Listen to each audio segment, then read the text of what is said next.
This tutorial guides you through adjusting order settings on the Clover Dashboard. You will learn how to navigate and configure key options to optimize your order management. Click the main menu to access additional options. Click View All Settings to open the full settings menu. Click Orders to view and manage order-related settings. Click Edit to modify the current order settings. Click the first setting option to begin adjustments. Enter the required information for the first order setting. Click the second setting option to continue configuration. Enter the necessary details for the second order setting. Click the third setting option to proceed with changes. Enter the appropriate value for the third order setting.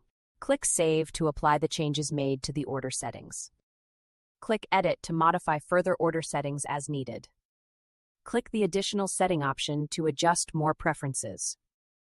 Enter the required information for the additional order setting. Click Save to confirm and save all updated order settings. You have successfully adjusted the order settings on the Clover Dashboard by navigating through the Settings menu and updating key options. For further customization, explore related settings or consult Clover support resources.